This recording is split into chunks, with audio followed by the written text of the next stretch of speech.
we got ourselves one of these thumbnails, right? These thumbnails go crazy usually. This is called every YouTube channel type explained in 10 minutes. And I think that I fall in line with this one.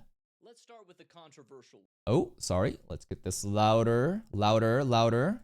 Let's start with the controversial one, the React channels. React videos gain major popularity with the Fine Bros on their React channel, though that is crazy, bro. That these dudes try to fucking copyright reactions. It's just like, yep, we're the first of all humanity to ever react to something. Therefore, we're going to claim everyone's reaction as ours. Though React videos originate long before them and even the internet. No matter how much the Fine Bros wanted to copyright React content, it was fair game for all. Not all reactions are created equal, with some providing... Yep. Not every React... Bro. This girl right over here, my God.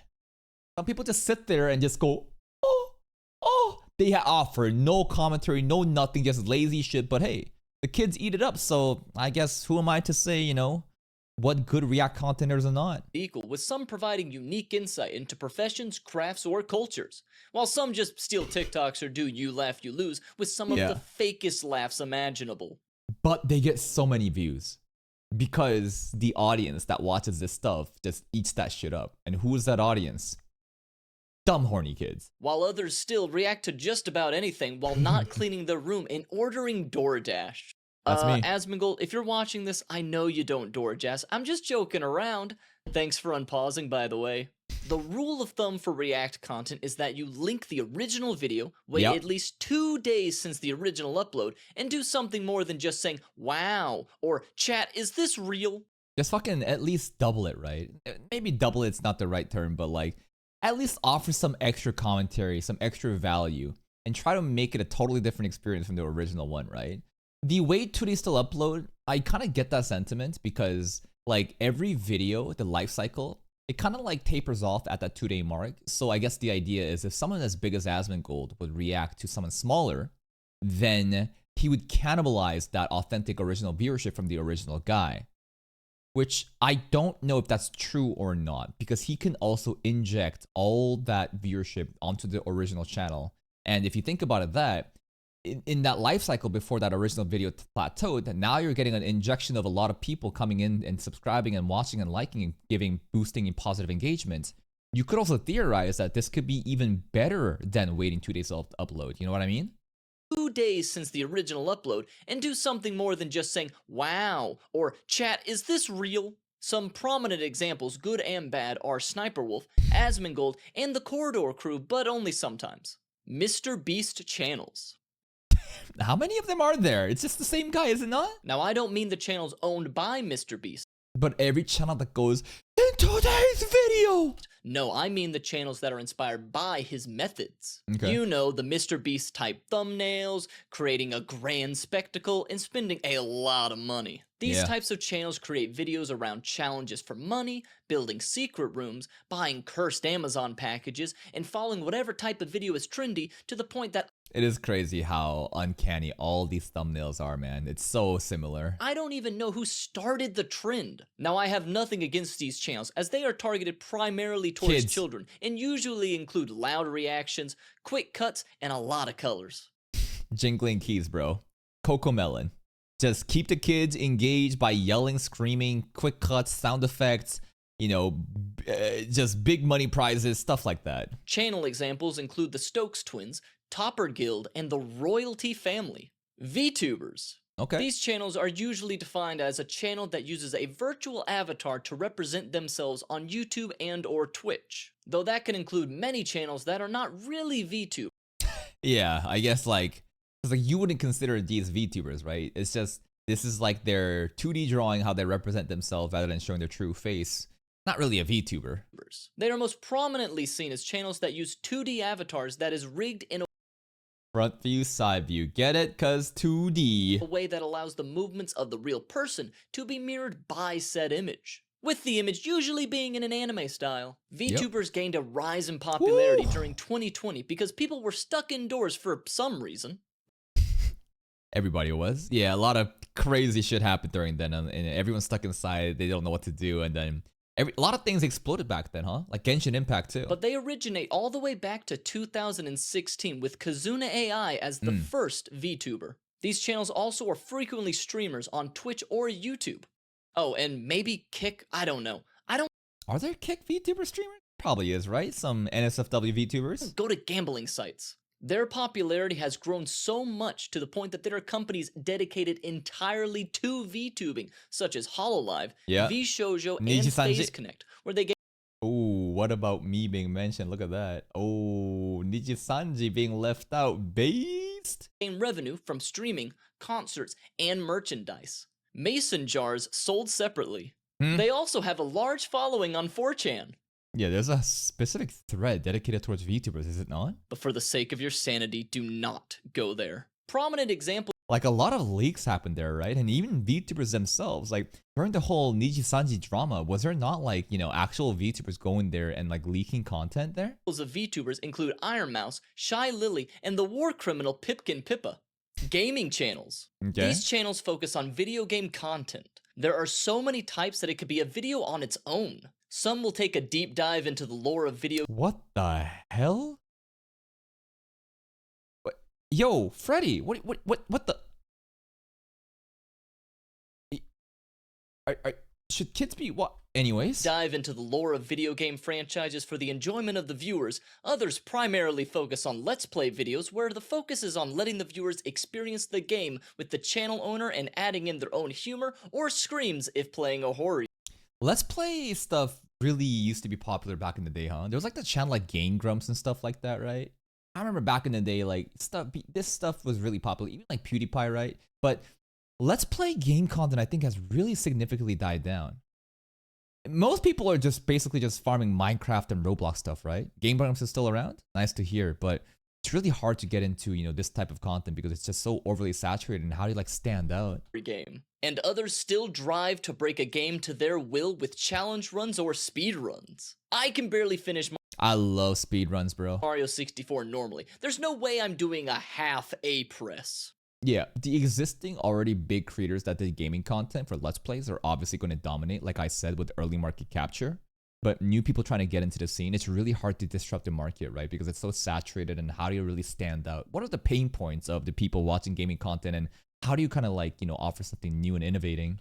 One thing these channels have in common is they revolve around video games, whether it be gaming in general or a specific genre or franchise. Notable examples include Markiplier for his long Let's Plays, VaatiVidya for his deep dives into the lore of From. Love that channel. The Dark Souls lore, Elden Ring lore, the edits, it's just the whole like cinema. Soft games, and Maxor for his comedy videos that are like seizures but in visual form, but in a good way. History channels. Okay. No, not that history channel with Pawn Stars and aliens. I mean channels that dive into explaining historical periods or events in an entertaining and informative form. I've been recently watching a lot of these channels, right? Where it's just like, you know, like a video about the bubonic plague and how it's just like, oh, the darkest time, the darkest era of mankind and how many people died and stuff like that. History class in school is usually boring for me, yet these channels do the impossible by making history fun through the use of animation, speculation, and dissection. Yep. Some channels create animated retellings of historical events such as wars, while I straight up think that we could start a new channel and be like a history reaction channel, bro. Like this kind of content I think would go crazy. I don't know, it's so educational, and I wouldn't really care about this shit when I was a kid, right, in school, but watching someone's video that's so passionate about this and really explain it in an entertaining way, it's very engaging. While others may inform the viewers of lesser-known historical periods or footnotes. Or maybe even create an alternate retelling of events to speculate on how history would be different if a few events were altered. And if you enjoy World War II facts or stories, then oh boy do they have you covered.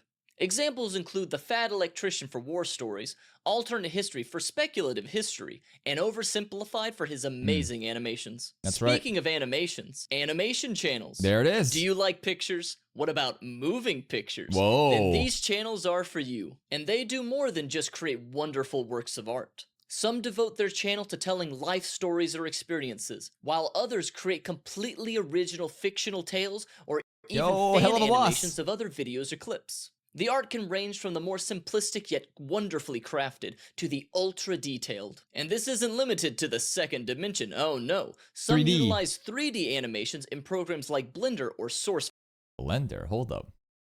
I've seen a lot of Overwatch content from Blender. Filmmaker. Great examples are Jaden Animations, Glitch, and The Odd Ones Out. Gun channels. Have actually never watched content like this, not really my niche at all. These channels love firearms and want to show I hear a lot of them actually get in trouble with like, TOS and I guess monetization process of how I guess controversial, guns are. you just how awesome they are. Have you ever wondered what an RPG would do to a human body? They got you covered. Or maybe you want to know the history of an obscure gun. They got that too. That would be fun to watch though. That's like educational history content. Or maybe you just want to see some stuff blown up. Then yep, they got you covered. These channels have a passion for all things gun, and they want to share it with the world, but in a safe and informative way. Of course. You may assume that these are just rednecks looking for an excuse to shoot stuff, but they are usually well-informed and experienced firearm users that understand how to safely use them and enjoy sharing their knowledge and safety tips with their audience. They follow the 4 rules of gun safety. Treat all guns as if they're loaded. Never point a gun at anything you're not gonna shoot. Keep your finger off the trigger until it's time to shoot, and always know what's behind the target. All right. These channels have a wide range of content, and some even use high-speed cameras to show firearms in slow motion. Great examples include Kentucky Ballistics, Brandon Herrera, and High Speed Ballistics. Shorts channels. That's Power Software's thumbnail. Shorts channels, I actually don't consume any shorts at all. Except for the exception of recently was like, Sister Leveling, right? Shout out to the anime boys because they make quick shorts, for anime abridged content. I just rely on like TikTok for the shorts content. So like, on YouTube, I just don't use it at all. These channels primarily focus on, you guessed it, shorts. Shorts themselves are very diverse, ranging from eating weird food for a whole minute, animation parodies, fun fact channels, and even life advice. Shorts type content gained major traction on the platform Vine, which shut down in Rest in peace. Yo, Vine was where it was at, but it just didn't know how to monetize itself, so it just got shut down. 2017. The medium rose to the popularity it enjoyed. Holy shit, bro. YouTube Shorts versus Instagram Reels. Google search for YouTube Shorts versus... Interesting that TikTok is not mentioned here, but damn, look at that. Guess what happened here, guys? Can you guys guess? A certain event happened. Like, that's why I believe, the C word, the P word, the lockdown. It was, I think, a paradigm shift for a lot of people. Holy, it was lockdown. Everyone is inside. They don't know what to do. Everyone's just consuming content and everyone's becoming more brain rotten. This is like the advent of our intelligence as a human species, all just, I hope that a lot of people are, consuming shorts for educational content because I do believe that as much as, people shit on shorts, people shit on reels, shorts and TikToks about how people can only consume, short form content. They can't focus anymore. They're all just ADHD and brain rotten. While that is definitely true, there are the other aspect of if you know how to utilize it properly, right? I use shorts all the time, TikTok specifically, right? To just learn like cooking recipes, advices. There's so many professionals, on TikTok and stuff like that that give advices about stuff that you would never even know about, like skincare, fucking acne treatments. How about cooking? How about do it your own chips? How about like cleaning? How about, like even like bodybuilding? There's so much like informational, educational content out there that it's just, I love it. I love short form content. Now thanks to TikTok, and now every major social media seems to have their own version of shorts. Vine had Vines, TikTok has TikToks, YouTube has Shorts, and Facebook I think has Reels? Shorts usually have a snappy intro to keep the viewers from strolling away, and are often much faster paced than the longer videos, but not always. Since most shorts are viewed via the Shorts feed, most channels are at the mercy of the YouTube algorithm, even more so than longer videos, as I would argue that it's way easier to pop off with shorts compared to long form content. 2 separate algorithms. For long form content, it's so hard to actually get views on the scale of shorts. Shorts, literally just post it, bro. You're gonna get picked up. You will get like 1,000 views out of nowhere because the shorts algorithm will just test it. It's so much easier to get views through shorts. But here's the thing too. You can't really create a community or make money off of shorts. It's significantly harder. people viewing shorts, they don't really care about your long form content and only really watch your shorts. And if you just stick to shorts, guess what? Like the amount of money you make, for example, like I give this figure, let's say your channel is getting 500,000 views per month. Do you know what that equates to in dollar amounts? That means that like for every 1,000 views, if you make $1 as in $1 RPM, what is that? You're making $500, right? Okay, 500,000 views, for $1 RPM, $500. Or let's say even like, let's say 1 million views, right, to make it even. 1 million views, about $1,000 of 1 RPM. If it's 2 RPM, $2,000 and so on. For shorts, bro, for that that 500,000 view, representation, you need 50 million views to get that. It's 100 times harder. You need 100x viewership on shorts to match long form content monetization process. So it's fucking crazy, man. Neil showed a short that got 1 million views and he got $70 on it. Exactly, man. That's why short form content, it's borrowed power, where you're spamming shorts and it'll go viral, but you don't really create like a community out of it. And again, if you're trying to really promote long form content to collect a bunch of viewers that only care about your short form content and nothing else, it's kind of like, it's a bad idea. As they have to hope that the feed even pushes their short to begin with. This can lead to many shorts creators following trends in your shorts feed just being filled with the same type of video with that same I love this girl. Song playing in the background each and every time. I'm sure you know the feeling. Some shorts channels include Pirate Software, Royal Pear, and Dano Draws. Essay channels. You know how much you hated writing essays for stuff in school? Yeah, well, these channels do that for fun. Essay channels can have an overlap with many other types of channels. That's right, like anime video essays. Honestly, recently, video essay channels, like, it's always like, this changed my life, Like, it depends on like what kind of like utility or function that video essay channel has. For example, cut content from any use, I love it. Or like production value content from like Cincy or like, pretentious, probably pretentious. It's like different, like I love it. But if it's just like recap episode channels and just talking about anime in a very like shallow way, I'm just like, eh. Since they can write an essay on just about anything, and I do mean anything. Want an essay on the history of a video game franchise? I'll watch those though. This is pretty much like history content, but just about video games instead. They got you covered. Want an essay on why a certain movie is one of the best pieces of media ever created? Yep, they got that. I like watching video essays about fucking SpongeBob conspiracy theories, man. Want an essay on how Disneyland's fast passes have changed over time? Yep. Yes, I love this kind of content too. Like business analysis video essays, like Modern MBA or plenty of other channels, right? Where they talk about like why these brands and businesses are doing well, why they're doing bad. Stuff like that. I find it fascinating. It's so educational. Yep. That's a thing too, and they are all amazingly written. These channels will usually go above and beyond in their videos by pulling apart tiny details, bringing in historical background, and adding in ideas you may have never even considered. And writing is not easy. I should know. I suck at writing this very script. But That's why I react, bro.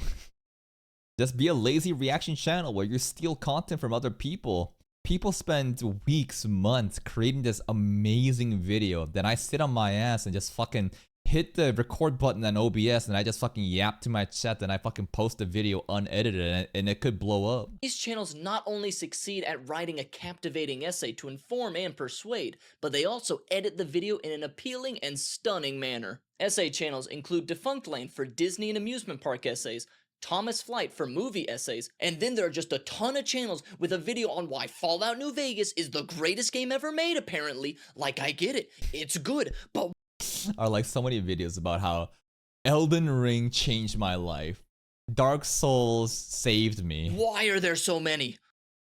It's the same thing with TikTok, like you said. It's a trend, right? People see what's working as a formula. They want to work off of it. That exact same audience that watched it will most likely click onto your video too because of comfort and, relatability. Moving on. Tech channels.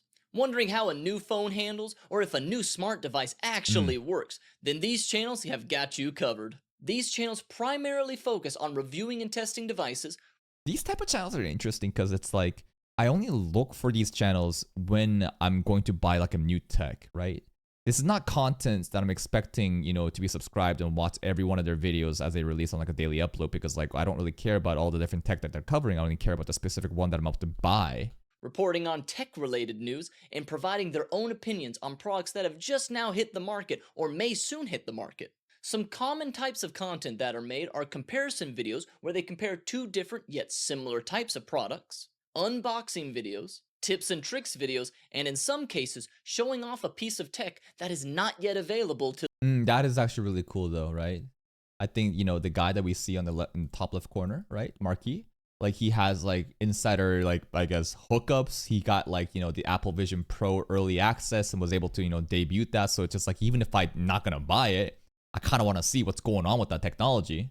To the public. When I built my first PC, these channels were a lifesaver because without their tutorials, I would have been lost on what CPU or GPU to get, let alone knowing how to put it together. As for the latest and greatest phones and smart devices, personally, I just stick to using the same old phone until I inevitably drop it one too many times, and then I just upgrade it. That's literally me, bro. My iPhone 16 Pro that I've had since 2019. The screen has finally shattered. Not shattered, but there's like a hairline fracture going across it. And guess what? Do you think that I was sad or depressed when it happened? A little bit. But in the back of my mind, I was like, oh, oopsies. Oh no. I guess I have to get the brand new iPhone that comes out soon. Oh man. It's like, you know, like an excuse that I give myself to like feel better about like buying new technology that I probably don't need, but I'm like, oh, what am I gonna do? But for those that like to stay on top of the latest and greatest gadgets and have the money to invest in them, or dude, the 16 Pro is killing it in 2019. Before 2019, you know what iPhone I had leading up to it? The iPhone SE. You guys probably don't even know that model, bro. It's a miniature fucking iPhone model based off of like the iPhone 4 or something design. Like ancient technology. I don't like go out of my way to buy the brand new phone. I don't. I like buy something and I use it as long as I can. And I think that like, again, the SE was holding up. It was definitely struggling. The iPhone 16 Pro though, this shit right now, this is holding up, man. Still, like straight up, like even with the hairline fracture across the screen, there is no complaints I have about this phone. It performs well. The battery life is great. Camera is decent, whatnot. There's nothing I could complain about this phone right now. I could see this shit going for like another. Oh, sorry. Sorry. Not 16 Pro. Sorry, 11 Pro. This is the 11 Pro. Over here. The number is wrong. My bad. The 11 Pro. I got it in 2019. It was the version that came out in like 2019, 2020. That's the one. My bad. Number was wrong. But the 17, I think, is coming out in this coming September. And I hear that it's going to be, you know how iPhone has like, they come up with like a brand new hardware spec. And it's like the brand new thing. And then every iteration throughout the next couple of years is like small adjustment, right? A little bit better camera, better battery life, little features here and there. And finally, we've come to 17 that's going to come out this coming September, where they're doing a complete overhaul in the hardware. So I think the timing is actually fucking perfect, where I can upgrade from my 11 Pro Max to, you know, the 17, and it's going to be a brand new hardware. So this is fate, man. This is destiny. Those that are just curious on what new things are coming into the market, these channels are for you. Channels like this include Marcus Brownlee. This guy is in some controversy though, due to his, you know, wallpaper subscription service controversy, drama, integrity, data credibility. I don't fucking know. Linus Tech Tips and Mr. Who's the Boss. Well, that's all the time I have for channel types today. And if you want more like this, all right, that's pretty much it. I am definitely, you know, the reaction space, and a lot of people complain about reactions because they think it's lazy. And you're right. Reaction content is lazy. I just sat here and just yapped for about 24 minutes as the recording session is going right now. And I'm going to post a video. And people are going to think, you're stealing content. People are going to think, why do reaction channels even exist? Guess what? The effort put into making videos has no correlation to the value it provides.